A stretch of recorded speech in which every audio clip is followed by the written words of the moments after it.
تو اگر میں اس کو بڑے مجمع میں رسوا کر دوں، کچھ لوگوں کے بارے میں مشہور ہوتا ہے جب یہ خطاب کرتے ہیں تو کسی کو جرت نہیں ہوتی کہ وہ اٹھ کے باہر چلے جائیں. وہ حوالہ کوئی سحر انگیز گفتگو نہیں ہوتی، بلکہ حوالہ ان کا یہ ہوتا ہے کہ یہ بڑے مجمع میں رسوا کر دیتے. اچھا، اگر یہ رویہ میرا آپ لوگوں کے ساتھ ہو تو مجھے وہ خاتون نہیں بھولنی چاہیے جس کے پاس نمازیں بھی ہیں، روزے بھی ہیں، لیکن اخلاق نہیں. اگر یہ رویہ میرا آپ لوگوں کے ساتھ ہوا تو داور محشر میری تقریر میرے منہ پہ مارے گا، حساب مجھے بھی دینا ہوگا نا. تو دین رویوں کا نام ہے بھائی، اچھے اخلاق کا نام دین ہے. امام منذری الترغیب والترہیب میں ایک روایت لائے ہیں، 6 صدی کے محدث ہیں، حدیث کی معتبر کتاب ہے. بارگاہ رسالت محمد صلی اللہ علیہ وسلم میں ایک شخص حاضر ہوا جس کا نام نامی اس میں گرامی جابر بن سلیم رضی اللہ تعالیٰ عنہ ہے. حضور سے پہلی ملاقات تھی اور اللہ نے اپنے محبوب کو یہ کمال بخشا تھا کہ آپ پہلی ہی ملاقات میں اپنا بنا لیتے تھے. ہاں، ان کے بول بہاروں جیسے اور اصحاب ستاروں جیسے، مٹھیاں مٹھیاں بولیاں مدنی ڈھول دیاں، کنا دے وچ رہندیاں مشری گول دیاں، لب کے لے آواں کتھوں سونا تیرے نال دا، دنیا تے آیا نہ کو تیری مثال دا. میٹھی میٹھی باتیں من میں اتری، ایمان نصیب ہوا. جانے لگے تو عرض کرتے آقا میرے دامن میں کچھ حکمت کے موتی ڈال دیجئے. بھائی جان، جو شخص ابھی ایمان لایا ہے اس کو پہلی نصیحت کیا فرمائی؟ نماز پڑھا کرو، روزے رکھا کرو، موسم حج آئے تو حج کے لیے نکلو، مال کے نصاب ہو تو زکوٰۃ دو. اس کو پہلی نصیحت کیا فرمائی؟ فرمایا لا تسب الناحد، فرمایا جابر کسی کو گالی نہ دینا، اخلاق سکھائے نا. اور آپ فرماتے پھر میں نے ساری زندگی کسی جانور کو بھی گالی نہیں دی. ناراض نہ ہوئیے گا، ہمارے بچے بولنا سیکھتے ہیں تو گالیاں سیکھتے ہیں نا. اچھا، جب گالی دی تو ہم اس کے رویے سے پریشان نہیں ہوئے. پریشانی ویسے بنتی تھی کہ ہم باہم جڑ بیٹھتے کہ ہمارے رویوں کی وجہ سے ہی ناچاکیوں کا نتیجہ ہے کہ اس بچے کی زبان پہ گالی آئی ہے. تقاضا تھا ہم سنجیدہ ہو جاتے نا اور وعدہ کرتے کہ آج کے بعد ہم گالی نہیں دیں گے، گھر سے گالی کا ماحول ختم کریں گے. لیکن ہم نے حوصلہ افزائی کی.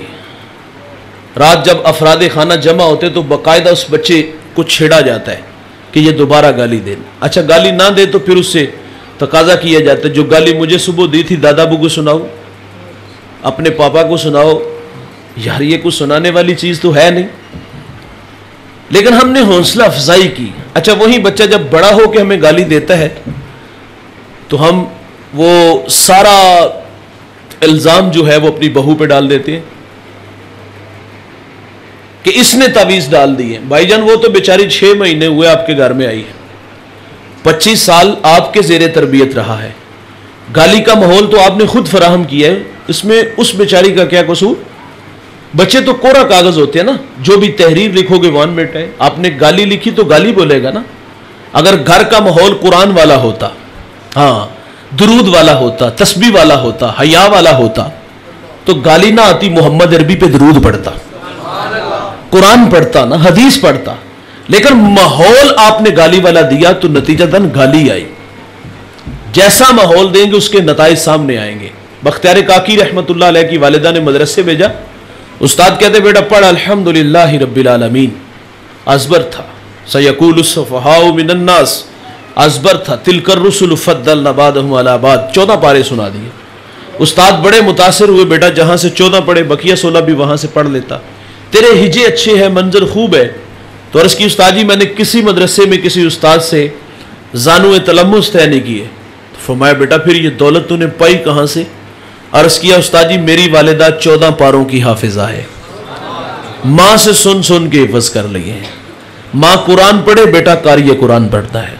ماں دودھ پلائے سونے محمد پہ درود پڑھے تو بیٹا دشت نینوا کو میدان کربلا بنا دیتا ہے.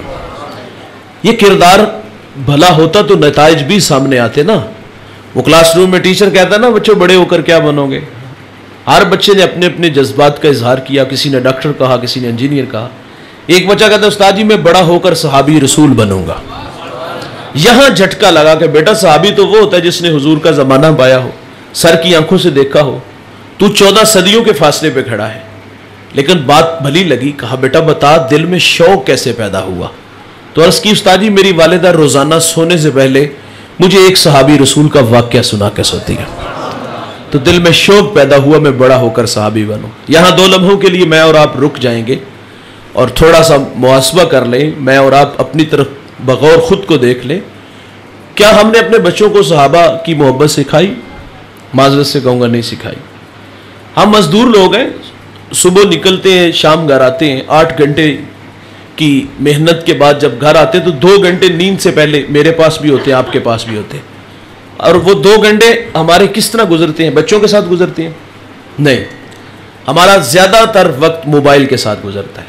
بھائی جان اس موبائل کو تھوڑی دیر کے لیے سرانے کے نیچے رکھو اور اپنے بچوں کو اپنے ساتھ بٹھاؤ اور انہیں کہو آؤ بچوں آج ابو بکر کی باتیں کریں، آؤ بچوں آج عمر فاروق کی باتیں کریں، عثمان غنی کی باتیں کریں، مولا علی کی باتیں کریں، ابو ذر غفاری کی باتیں کریں.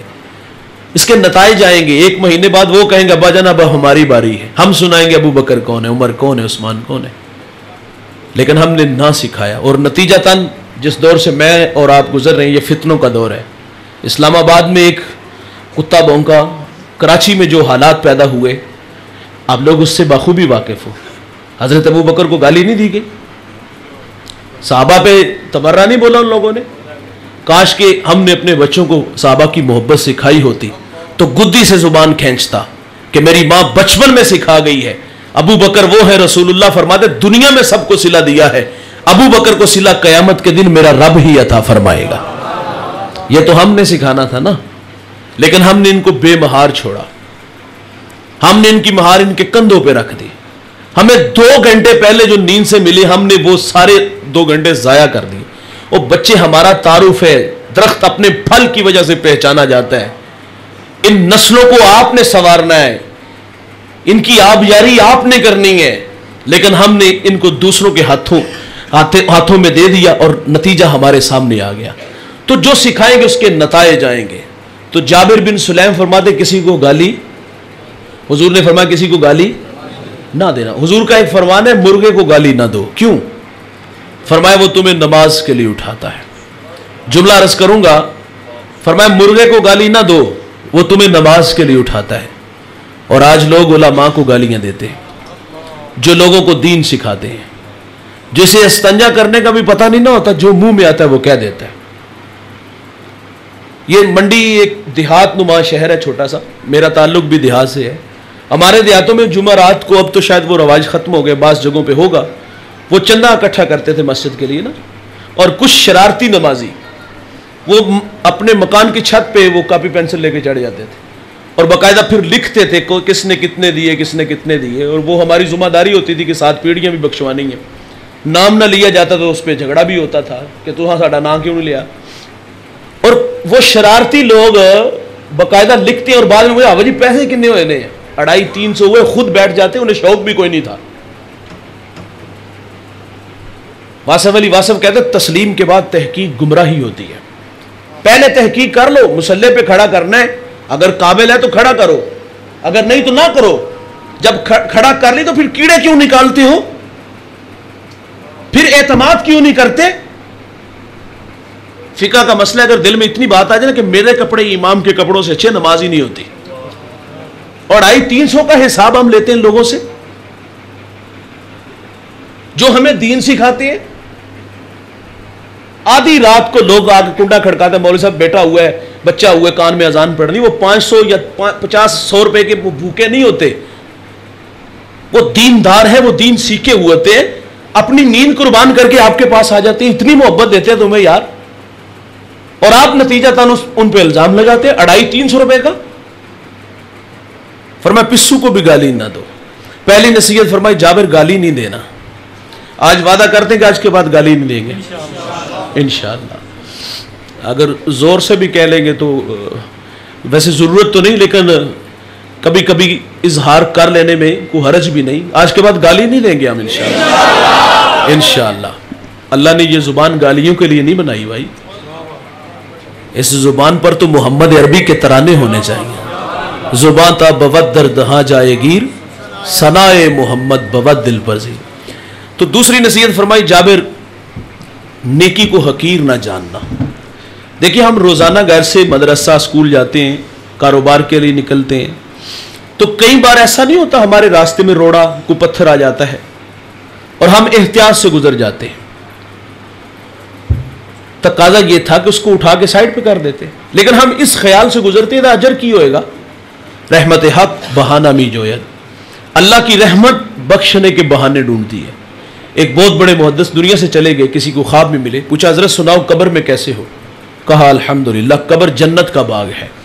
عمل پوچھا, کہا چھوٹا سا عمل. ایک دفعہ حدیث لکھنے بیٹھا, سیاہی میں قلم ڈبویا, باہر نکالا, لکھنے لگا, مکھی آ کے بیٹھ گئی. فرماتے اس خیال سے قلم کو روک لیا, یہ مخلوق خدا ہے, پیٹ کی پیاس بجھا لے میں پھر لکھ لوں گا. کہتے اللہ کو ادا پسند آئی, اللہ نے میری مغفرت فرما دی. یہ بخاری کے لفظ ہیں. ایک عورت جو کردار کی بھلی نہیں تھی, جنگل سے گزری, میرے رسول فرماتے اس نے پیاسے کتے کو دیکھا, دل میں رحم پیدا ہوا, موزہ اتارا, پانی بھرا, کتے کو پلایا, اللہ کی رحمت جوش میں آئی, اللہ نے مغفرت فرما دی. بھائی جان جانور کو پانی پلانے والے جنت میں جائیں. اگر آپ بھوکوں کو کھانا کھلاؤ, برہنہ کو لباس دو, پیاسے کو پانی دو, پیادہ کو سواری دو, جنت ملے گی. اللہ جنت میں آپ کے درجات بھی بلند فرمائے گا. تیسری نصیحت فرمائے جابر بن سلیم, جس سے بھی ملو تو خندہ پیشانی سے ملو. ہم لوگ سٹیٹس کو بہار رکھتے ہیں. میں کہتا ہوں بھائی آپ اپنے ملازم سے اس طرح بات کیا کرو جس طرح اپنے بیٹے سے بات کرتے ہو. لیکن ہمارے ہاں ہوتا کیا ہے, 70-80 سالہ بوڑھا ہے, وہ ہمارے جانوروں کو چارہ ڈالتا ہے, کھیتی باڑی کرتا ہے, ہماری گھر کی چوکیداری کرتا ہے, اور 10 سال کا ہمارا بچہ ہے, وہ اس کو گالی بھی دے لیتے, وہ اس کو اوے تو کر کے بھی بلا لیتے. تو باقاعدہ پھر اس بچے کی حوصلہ افزائی ہوتی ہے نا کہ کام کو سمجھنا شروع کر دیا, سیانا ہو گیا. سیانا خاک ہوا ہے جو بڑوں کی عزت ہی نہیں کر رہا, منہ پہ تھپڑ نہیں مارا جاتا. میں جانڈ ایک جگہ خطاب کرنے گیا, ہمارے دوست ہیں وہاں, میرے ہم نام ہے عبدالحفیظ. میں ان کی فیکٹری میں بیٹھا تھا, وہ کہتے میرا بیٹا باہر ملازم کے ساتھ تھوڑا سا الجھا. تو وہ کہتے میں وہ دیکھ رہا تھا سارا منظر, جلدی سے باہر آیا. تو میں نے ان سے کہا کہ اس نے آپ کے ساتھ بدتمیزی کی. کہا نہیں کوئی بات نہیں, بچہ ہے. تو وہ کہتے میں نے اسی وقت اس کے منہ پہ 2 تھپڑ مارے. میں نے کہا ان سے معذرت کرو. دیکھیں بچپن کا سکھایا ہوا حیا وہ بڑا ہو کر بے ادب نہیں بنے گا, باپ کے سامنے ہاتھ باندھ کے کھڑا ہوگا. تو جب آپ حوصلہ افزائی کرو گے کہ کام سمجھنا شروع کر, سیانا ہو گیا ہے, تو وہ سیانا اتنا ہوگا کل کو وہ اس کا ہاتھ آپ کی گال تک بھی آئے گا. اپنے بچوں کو ادب سکھاؤ, بڑوں کا حیا سکھاؤ.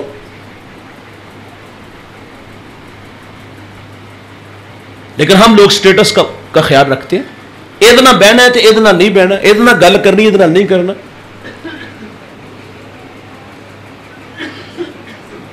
یہ ہمارے مزاج ہے. واسف علی واسف ایک بڑی خوبصورت بات کرتے ہیں.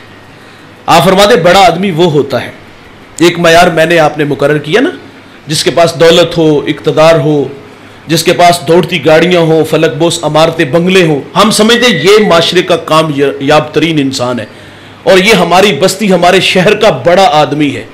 بھائی جان بڑا ہونے کے لیے دولت کا ہونا ضروری نہیں, کوٹھیاں بنگلوں کا ہونا ضروری نہیں, مربوں کا ہونا ضروری نہیں. یہ تقسیم ہے, کسی کو تھوڑا دیا کسی کو زیادہ دیا. جس کو تھوڑا دیا اس کے لیے بھی امتحان, جس کو زیادہ دیا اس کے لیے بھی امتحان. بڑا ہونے کے لیے یہ معیار نہیں کہ اس کا گاؤں میں سب سے بڑا گھر ہے, اس کے پاس نوکر چاکر ہیں. یہ تقسیم ہے. واسف علی واسف کہتے ہیں بڑا وہ ہوتا ہے جس کی صحبت میں بیٹھنے والے لوگ خود کو چھوٹا نہ محسوس کریں. یہ جو بات ہم کہتے ہیں نا اوقات رکھ, اوقات نام کس کا رکھا ہے ہم نے؟ یہ دولت کو معیار بنایا. میاں صاحب تو تنقید کرتے نا ایک جگہ کہ بے وقوفاں دے نوکر ویکھے دانش مند سے آنے. بڑا کردار سے انسان ہوتا ہے, اخلاق سے بڑا ہوتا ہے, عزت دینے سے عزت ملتی ہے. بھائی جان کچھ لوگوں کی خواہش ہوتی کہ یہ لوگ مجھے بڑھ بڑھ کے سلام کریں, میں گزروں تو میری راہوں میں یہ پلکیں بچھائیں, یہ جھک جھک کے مجھے سلام کریں. کبھی ایسا سلام نہیں ملے گا. عزت دینے سے عزت ملتی ہے. عزت مانگنے سے عزت نہیں ملتی. وہ ایک بہت بڑا مذہبی اسکالر دسترخوان پہ بیٹھ کے کھانا کھا رہا تھا, تو ایک جاروب جھاڑو دے رہا ہے, تو کہا بیٹا کھانا کھا لو.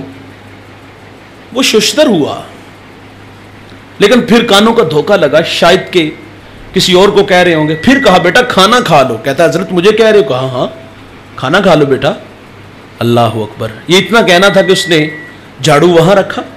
ایسا نہیں ہوا کہ ہاتھ دھو کے وہ دسترخوان پہ آیا ہو, دوڑ لگا دی. تھوڑی دیر بعد واپس آیا, اس کے ساتھ اس کی بیوی بچے تھے. وہ کہتا حضرت کھانا بعد میں کھائیں گے, ہم عیسائی ہیں, ہمیں محمد عربی کا غلام بنا دیجئے. اسلام پہ 3 گھنٹے کا لیکچر نہیں, دلائل نہیں, صرف 2 میٹھے بول ہیں. پتر کھانا کھا لے, خالی دامن ایمان سے بھر رہا ہے. تو جس سے بھی ملو خندہ. ہم کہتے کبھی کبھی ملازم کے ساتھ بیٹھ کے چائے پیا کرو, ہاں کبھی کبھی اس کے ساتھ بیٹھ کے گپ شپ لگایا کرو, کبھی کبھی اس سے مشورہ مانگا کرو. یار ہے میں کام کرنا, تیرا کی مشورہ ہے؟ آپ کا جائے گا کیا یار, خود کو بڑا محسوس کرنے لگ جائے گا, خود کو سیانا محسوس کرنے لگ پائے گا. لیکن یہ انا کے بت جو ہے یہ نہیں ہم توڑتے. جس سے بھی ملو تو خندہ. میرے نبی صلی اللہ علیہ وسلم عیدگاہ کی طرف تشریف لے جا رہے, سرے راہ کھلا میدان آیا, بچے عید کی خوشیوں میں مسرور تھے. ایک جانب کیا دیکھا گیا کہ ایک بچہ ہے, تن پہ پیرہن پھٹا اور آنکھوں میں آنسو تھے. حضور گزرے کے قدم رک گئے, فرمایا بیٹا آپ کیوں رو رہے ہو؟ شاید کہ پہچان نہ سکا. عرض کرتے فلاں غزوے میں میرے والد حضور کے ساتھ تھے, شہید ہو گئے, میں یتیم ہو گیا, ماں بیوہ ہو گئی, ماں نے دوسرا نکاح کر لیا, سوتیلے باپ نے مال پہ قبضہ کیا اور مجھے دھکے دے کے گھر سے نکال دیا. تو میرے نبی فرماتے بیٹا کیا تو اس بات پہ راضی نہیں کہ محمد تیرے باپ لگے, عائشہ تیری ماں لگے, فاطمہ تیری بہن لگے, علی چچا لگے, حسن حسین بھائی لگے. اللہ اکبر. وہ بچہ کہتا اگر یہ رشتے میرے ہیں تو مجھے اور کیا چاہیے. میرے نبی اس بچے کو لے کے گھر آئے, کھانا دیا, لباس دیا, انگلی تھامی اور عیدگاہ کی طرف تشریف لے آئے. سرے راہ جب کھلا میدان آیا تو بچے پھٹی نگاہوں سے دیکھتے اور کہتے ابھی تو رو رہے تھے, اب فخر سے کہتے بھوکا تھا کھانا ملا, ننگا تھا لباس ملا, یتیم تھا ابو جی محمد ملے, عائشہ ماں ملی, فاطمہ بہن ملی, علی چچا ملے, حسن حسین بھائی ملے. وہ کہتا ہے اب بھی میں روں, اس کو دین کہتے ہیں بھائی. امام راضی ایک یتیم کا تذکرہ کرتے ہیں, والد دنیا سے چلا گیا, کسی کو خواب میں ملے, پوچھا والد دنیا سے جب چلا گیا تو اس کی والدہ کے تن پہ جو قمیض تھی وہ جگہ جگہ سے پھٹی ہوئی تھی, اور کہتا ہے ماں اگر اجازت دو تو میں چچا سے آپ کے لیے قمیض لے آؤں. ماں نے کہا تو عرب کی روایت سے واقف نہیں, تجھے قمیض نہیں دھکے ملیں گے. بچہ تھا, تھوڑی سی ضد کر بیٹھا, ماں نے رخصت دے دی. چچا کے دروازے پر آیا, دستک دی, اندر سے چچا کے بیٹے آ گئے, ان سے باتیں کرنے لگا. اچھا اس نے کیا کہا ہوگا کہ چلو باہر کھیلنے, یا کل کا کوئی پروگرام بنانے آیا تھا. وہ کیا کسی مفکر نے کہا تھا کہ غریب کی جوانی جنگل کا پھول اور سردیوں کی چاندنی یوں ہی بیکار جاتی ہے. یار غریب کو تو جوانی میں بال سنوارنے کا بھی موقع نہیں ملتا. وہ تو عید والے دن بھی آلو چھولے لگا کے بیٹھا ہوتا ہے, پاپڑ بیچ رہا ہوتا ہے, غبارے بیچ رہا ہوتا ہے. یہی کہا ہوگا نا کہ تمہاری چچی کے تن پہ قمیض جگہ جگہ سے پھٹی ہے, سوالی بن کے آیا ہوں, ایک قمیض دے دو. یہ باتیں ہو رہی تھی کہ چچا آ گیا. اللہ اکبر. اپنی دہلیز پہ اپنے بھتیجے, اپنے بھائی کے, بچھڑے بھائی کے بیٹے کو دیکھا تو کیا بچھڑا بھائی یاد آیا؟ کیا آنکھیں نمناک ہوئیں؟ کیا دل میں کوئی گداز اترا؟ کیا اس شفقت کے بازو پھیلے؟ نہیں دوست, اس نے عرب کی روایت کو نہیں توڑا. اس نے یتیم کو دھکا دیا اور کہا منحوس پلٹ جا, کہیں تیری نحوست کی وجہ سے میرے بچے یتیم نہ ہو جائیں. آپ گینا دل ٹوٹ گیا, آنکھوں سے آنسو بہ نکلے. میرے نبی فرماتے جب یتیم روتا ہے تو اللہ کا عرش بھی کانپ اٹھتا ہے. دکھتا ہوا دل لے کے واپس پلٹا. سرے راہ حضور کے غلام سے ملاقات ہوئی. کہا بیٹا آپ کیوں رو رہے ہو؟ تو اس نے کہا مجھے عرب کی تلخ ہواؤں نے رلا دیا ہے, چچا نے بڑا مارا ہے, دھکے دے کے نکالا ہے. کہا بیٹا گھبرا نہیں, وہ آ گیا ہے اس دنیا میں جو دکھیوں کے دکھ بانٹتا ہے, جو بے سہاروں کو سہارا دیتا ہے. وہ نبیوں میں رحمت لقب پانے والا, مرادیں غریبوں کی بھر لانے والا, وہ اپنے پراؤں کا غم کھانے والا, مصیبت میں غیروں کے کام آنے والا. کہا میرے نبی حرم میں تشریف فرمائے, جاؤ بیٹا جو مانگوگے عطا کریں گے. یہ گارا آیا. ماں نے کہا تجھے منع کیا تھا نا؟ کہا واقعی ماں یہ بڑا بے رحم معاشرہ ہے، لیکن اس شہر میں اچھے لوگ بھی ہیں. مجھے کسی نے بتایا ہے کہ ایک شخص ایسا جس سے جو مانگے وہ عطا کرتا ہے، وہ سائل کو جھڑکتا نہیں، جھولیاں بھرتا ہے. ماں نے کہا وہ کون ہے؟ تو وہ بچہ کہتا ہے اس کا نام محمد صلی اللہ علیہ وسلم ہے. ماں چونک سی گئی، کہتی نہیں جانے دوں گی. کہا ماں کیوں نہیں جانے دو گی؟ کہا سنا ہے جو اس سے ملتا ہے وہ اپنی باتیں بھول جاتا ہے اور اس کے دین دھرم کو قبول کرتا ہے. اس نے کہا قمیض لینی ہے ماں دے دے گے، ٹھیک نہیں تو آ جاؤں گا. یہ بچہ حضور کی خدمت میں حاضر ہوا. دوست مانگنے کے کچھ آداب ہوتے ہیں نا. سائل آپ کے دروازوں پر بھی آتے، ہمارے دروازوں پر بھی آتے. کیا کچھ نہیں ہمیں کہتے، سیٹھ صاحب، شیخ صاحب، مولانا صاحب، کاروبار کے لیے دعائیں، بچوں کو دعائیں، پھر مٹھی آٹا یا 2 آنے ملتے ہیں. اس بیٹے پہ کچھ تقاضے تھے. یتیمی کا داغ دکھاتا، اپنوں کے رویے بتاتا، پھر سرے راہ ملنے والے آپ کے غلام کی بات کہتا کہ میں نے آپ کے بارے میں سنا ہے بڑے رحیم ہو، بڑے کریم ہو، جو مانگو عطا کرتے ہو. یار اتنا تو اس کا حق بنتا تھا، لیکن اس نے کوئی ایسی بات نہیں کی، بلکہ آگے کہتا ہے جناب والا میں نے آپ کے دین کو قبول نہیں کرنا، میں آپ سے ایک قمیض لینے آیا ہوں، میری ماں کے تن پہ قمیض جگہ جگہ سے پھٹی ہے. حضور ناراض نہیں ہوتے، قمیض کے بٹن کھولتے ہیں، اتارتے ہیں، یتیم کو عطا فرما دیتے ہیں، اور پھر یوں بازو پھیلا کے فرمایا آجو بیٹا میں محمد کے سینے سے لگ جاؤں. بتائیے گا جو سینہ رسول اللہ کے سینے سے لگا ہوگا وہاں کفر ٹھہرا ہوگا؟ تو فرمایا جس سے بھی ملو تو خندہ پہ. یقین جانے آپ جتنے لوگ بیٹھے ہوئے ہیں آج ایک وعدہ کر لیں کہ ہم جس سے بھی ملیں گے مسکرا کے ملیں گے. یہ بعض لوگوں میں دل بھری بڑی ہوتی ہے اور بعض لوگوں میں دل بھری نہیں ہوتی. وہ بت بنے ہوتے ہیں، کسی کو علم کا بخار ہوتا ہے، کسی کو پیسے کا بخار ہوتا ہے، کسی کو ہوتا ہے کہ میں بہت بڑا آدمی ہوں. اور یار یہ سب چھوڑو، ہم سب حضور کی امت ہیں. میرے رسول تو لوگوں میں گھل مل کے رہتے تھے. آج وعدہ کرو کہ جس سے ملیں گے مسکرا کے ملیں گے. آپ کو ایسا لگے گا پورا منڈی بہاول دین ہی مسکرا رہا ہے. انشاءاللہ ہم یہ رویے اپنے ضرور رکھیں گے. تو ایک نصیحت یہ بھی فرمائی جابر بن سلیم، کسی کو شرمندہ نہ کرنا. اور ہم لوگ قدم قدم پہ کرتے ہیں، موقع ملے تو ہم جانے نہیں دیتے. میں اپنے گاؤں میں تھا اور اپنے گلی کی نکر پہ پہنچا تو وہاں ایک جھگڑا سا محسوس ہوا تو میں رک گیا. تو ایک شخص، اس کی آواز آسمان کو چھو رہی تھی اور ایک شخص پاس کھڑا شرمندہ ہو کے مسکرا رہا تھا. میں بھی رک گیا. میں نے کہا ہوا کیا ہے جناب؟ تو اس نے کہا کہ اس نے قرض دینا ہے تو آج ہتھے چڑھ گیا ہے، تو اس لیے اسے موقع ملا ہے تو وہ رسوا کے. کچھ لوگوں کی عادت بھی ہوتی ہے وہ لے لیتے تو واپس نہیں کرتے، یہ بری بات ہے. اور باقی جس نے لینے ہو تو میں سمجھتا ہوں تھوڑا سا وہ اخلاقی تقاضوں کا بھی لحاظ رکھنا چاہیے. خیر وہ نہ رکھ سکے تو میں نے کہا پیسے لینے کتنے ہیں؟ میرا خیال تھا رقم بہت بڑی ہوگی. ظاہر ہے ضروریات منہ کھلے کھڑی ہے تو ضرورت ہو تو پھر بندہ باز کا جذباتی بھی ہو جاتا. میں نے کہا پیسے لینے کتنے؟ وہ کہا 150 روپیہ.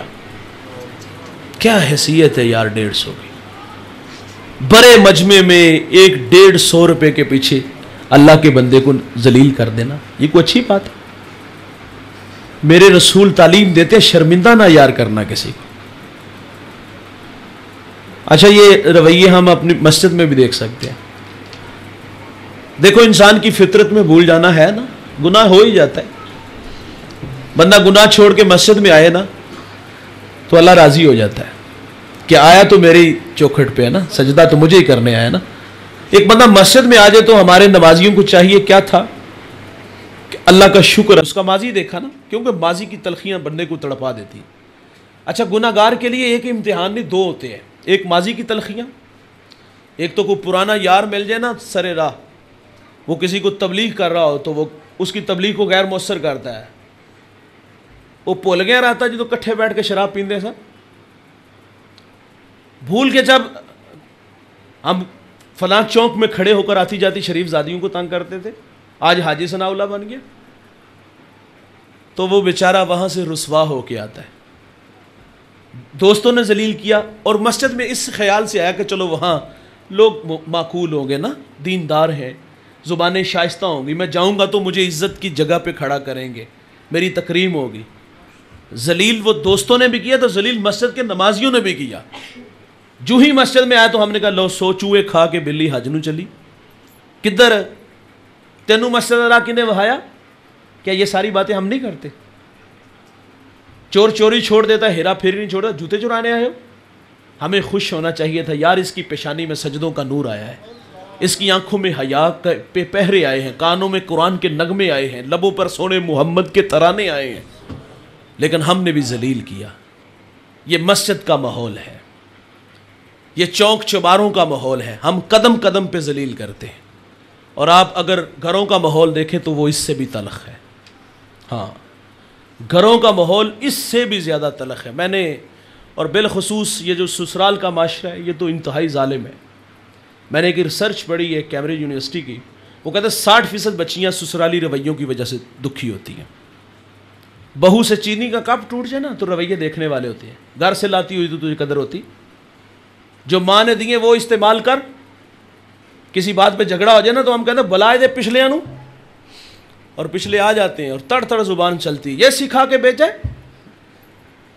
میں جوانوں سے بھی کہوں گا، میرے رسول فرماتے تمہارے 3 باپ ہیں، ایک جس نے جنم دیا، ایک جس نے تعلیم دی، اور تیسرا وہ ہے جس نے تمہیں اپنی بیٹی دی. سسر بھی باپ ہوتا ہے بھائی. اور ہم 1 منٹ میں فون کرتے ہیں لے جا نو آ کے اپنے کے لا کے لے جائے.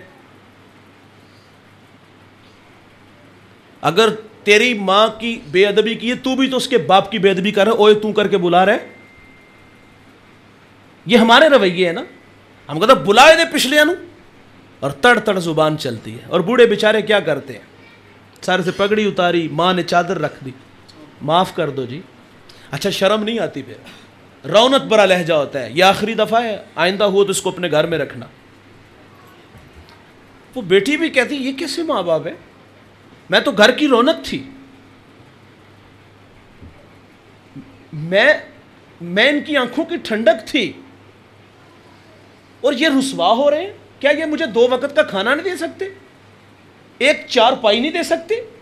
یہ بھی مجھے مرنے کی دعوت دے رہے ہیں، یہاں رہنے کی دعوت دے رہے ہیں.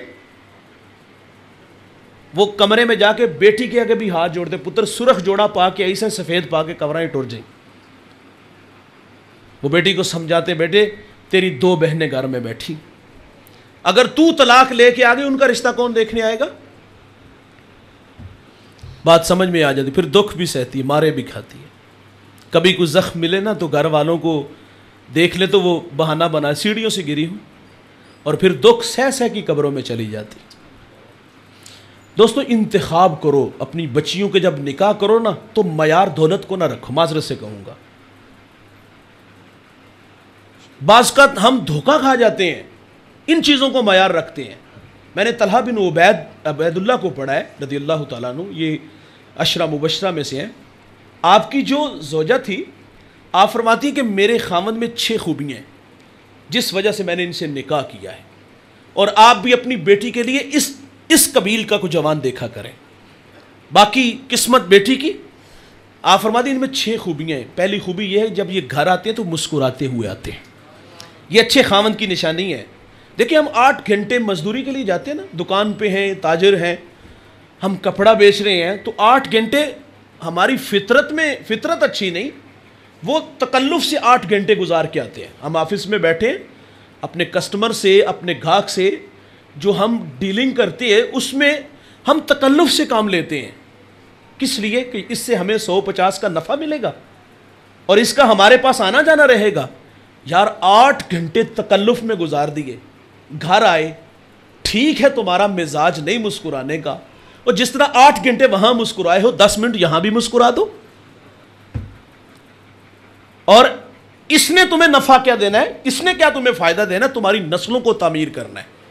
تمہارے گھر کی نوکری کر رہی، چوکیداری کر رہی ہے، تمہاری بہنوں کو عزت دے رہی ہے، تمہاری بہنوں کی خدمت کر رہی ہے، تمہارے بچوں کی خدمت کر رہی ہے. گھر میں آئے تو فرعون بن کے آئے. یہ رویے ہیں ہمارے نا. فرماتی ہے کہ ان کی یہ خوبی ہے جب یہ گھر آتے تو مسکراتے ہوئے آتے. اور دوسری خوبی آپ فرماتی جب گھر سے جاتے ہیں تو مسکراتے ہوئے جاتے ہیں. اللہ اکبر. اب تلاش کرتے جائیں گے یہ خوبیاں ہمارے اندر ہیں تو اللہ کا شکر ادا کرنا چاہیے. اگر نہیں ہے نا تو پھر اپنانے کی کوشش کریں۔ تیسری خوبی آپ فرماتی ہیں کہ ان کی خوبی یہ ہے، یہ بخل نہیں کرتے، خرچ دینے میں نا بخل نہیں کرتے۔ ہم باہر دوستوں میں 10-10 ہزار کا کھانا کھا آتے ہیں، ہم مری میں 2-2 لاکھ لگا آتے ہیں، لیکن گھر کا ماحول 100 روپیہ دیا اور اس کا بھی حساب لیا۔ ہاں، اور عموماً ہمارے گھروں کا رواج یہ ہے کہ ہم یہ ڈیوٹی اپنے بڑوں کو دے دیتے ہیں نا کہ خرچ اس سے مانگنا ہے۔ میں اس بات سے اختلاف کرتا ہوں۔ میں اس ساس سے بھی کہوں گا، جب آپ بہو تھی، اس اسٹیج پہ تھی، تو کیا آپ کو کیسا لگتا تھا ساس سے خرچ لینا؟ بھائی جان، آپ اپنے ماں باپ کو لاکھوں دو، کروڑوں دو، لیکن اپنی بیوی کو خرچہ خود دو۔ یہاں 50-100 کا بھی حساب لیا جاتا ہے۔ آپ فرماتی وہ خرچ دینے میں بخل نہیں کرتے تھے۔ اور چوتھی خوبی آپ فرماتی مانگنے کی ضرورت بھی نہیں پڑتی تھی۔ ایک تو یہ ہے نا کہ خرچ مانگنے میں بخل نہیں، اور کتنی بڑی بات ہے کہ ضرورت بھی نہیں پڑتی تھی مانگنے کی۔ یہاں تیرا کی خرچ ہے، سارا تینوں سارا کچھ کار لے آ کے نہیں دے چھڑی تھا۔ بھائی عورت کی خواہشیں نہیں ہوتی، تو پچھلے نو پنجانا ہے۔ اور پانچویں خوبی آپ فرماتی اگر میں ان کا کوئی کام کر دیتی ہوں نا، کھانا بنا دیتی ہوں، کپڑے دھو دیتی ہوں، تو یہ میرا شکریہ بھی ادا کرتے ہیں۔ اللہ اکبر، یہ شکریہ بھی ادا کرتے ہیں۔ ہم کرتے ہیں معذرت سے، ہمارا مزاج ہی نہیں ہے۔ وہ ایک پیر صاحب تھے، کسی مرید کے گھر میں گئے، کھانا اچھا تھا، کہا اپنی بیوی کو ذرا پردے میں بلاؤ، کہا بیٹا آپ نے کھانا بڑا اچھا بنایا۔ وہ رونے لگی، کہا پتر میں کی کیا کروں؟ وہ کہتی رونا اس بات پہ آ کہ اس شخص کے نکاح میں 30 سال ہو گئے، اس نے کبھی نہیں کہا۔ یہ انسانی فطرت ہے نا، وہ حوصلہ افزائی کا محتاج ہوتا ہے۔ وہ کبھی کبھی کہہ دیا کرو یار آپ نے کھانا ہی بڑا اچھا بنایا۔ اللہ کے رسول صلی اللہ علیہ وسلم گھر آتے ہیں، سیدہ حضرت انس فرماتے ہیں حضور نے فرمایا کہ گھر میں کچھ ہے، تو عرض کی کہ روٹی ہے، سالن نہیں ہے، ساتھ سرکہ ہے۔ حضور فرماتے سرکہ ہی لے آؤ۔ میرے نبی سرکے سے کھانا کھاتے ہیں اور ساتھ کیا فرماتے ہیں؟ واہ واہ، سرکہ تو بڑا ہی اچھا سالن ہوتا ہے۔ یہ حوصلہ افزائی ہے نا۔ اور ہماری خاتون 3 گھنٹے لگا کے کھانا بناتی ہے، ہم خود اے سی والے کمرے میں ہوتے ہیں، کچن میں اے سی بھی نہیں لگا، وہاں گرمی میں کھڑے ہو کر 3 گھنٹے کی محنت سے، محبت سے، عقیدت سے بنایا۔ کبھی کبھی یار کھانے میں کوئی نمک مرچ کا مسئلہ بن ہی جاتا ہے، دسترخوان پہ بھی لگاتی بھی ہے، خود پیش بھی کرتی ہے۔ اگر کھانے میں کوئی نمک مرچ کی زیادتی ہو جائے تو رویہ دیکھنے والے ہوتے، نہ کھاؤ یار اگر پسند نہیں ہے۔ ہم کیا کرتے؟ برتن اٹھا کے دیوار سے مارتے ہیں۔ تیری ماں نے تینوں کھان پکان دی جانچ نہیں دسی؟ اس کی ماں نے اگر کھانا بنانا نہیں سکھایا تو آپ کو کسی نے بولنا بھی نہیں سکھایا؟ اور میرے رسول سرکہ کھا کے کہتے فرمایا سرکہ تو بڑا ہی اچھا سالن ہوتا ہے۔ انسانی فطرت ہے وہ حوصلہ افزائی کا محتاج۔ اور کبھی کبھی 500,000 یار ویسے انعام ہی دے دیا کرو، کون سا اس نے کھا لینا ہوتا ہے، آپ کے بچوں بھی لگا دیتی ہے۔ اور چھٹی خوبی اور بہت بڑی خوبی آپ فرماتے ہیں ان کی ایک خوبی یہ بھی ہے کہ اگر کوئی خطا ہو جائے نا، غلطی ہو جائے تو فرماتی بہت جلد معاف کر دیتے ہیں۔ اور ہم کیا کہتے ہیں انہوں 6 مہینے لوا یہ عقل ٹکانے آئے، اے پائی دے دروازے جا کے بہ گی تینوں سمجھ لگے گی زندگی کی ہوتی ہے۔ یہ رویے ہیں ہمارے۔ اگر یہ 6 مہینے کوئی ہماری بہن بیٹی کو لگوائے ہمیں کیسا لگے گا؟ ماں باپ کے لیے بیٹیاں بوجھ نہیں ہوتی، لیکن جب نکاح ہو جائے نا تو پھر بعد میں مسائل بھی بڑے کھڑے ہو جاتے ہیں۔ اور ہمارے جوان بھی کہتے تو میری وجہ تو رہ رہی ہیں، ورنہ گھر والے تو کہتے اس کو فارغ کرو، تیرے لیے لڑکیوں کی کوئی کمی نہیں، گڈی گڈے کا کھیل ہے، ٹیشو ہے جسے یوز کیا اور پھینک دیا۔ یہ جوانوں ہمارے رویے ہیں، چھوٹی سی غلطی پہ اتنا بڑا جھگڑا، اتنا بڑا طوفان کھڑا کر دے۔ ایک طرف اکیلی، ایک طرف سارا خاندان ہوتا ہے، بولا ہوئے دے پچھلے نو تڑ تڑ زبان چلتی، ذلیل ہوتی ہے۔ اچھا کچھ بیٹیاں ایسی ہوتی جن کے ہاں اولاد نہیں ہوتی۔ اولاد کون دیتا ہے دوست؟ اللہ ہی دیتا ہے نا، اس میں اس کا کوئی قصور ہے؟ اولاد نہ ہو تو پھر بھی نہیں جینے دیتے، اگر اولاد ہو تو صرف بیٹیاں ہو تو پھر بھی نہیں جینے دیتے۔ مجھے اللہ نے بیٹی دی، ہم ہاسپٹل میں تھے، 7 والے کمرے میں قیامت بپا تھی، رونے کی آواز آ رہی تھی۔ میں نے اپنی ماں سے کہا کہ دیکھیں اللہ خیر کرے، ماں کو کچھ ہوا یا بچہ چل بسا؟ تو انہوں نے واپس آ کے بتایا جی 4تھی بیٹی ہوئی ہے، ہم تو ایک انگلی بھی نہیں بنا سکتے بھائی۔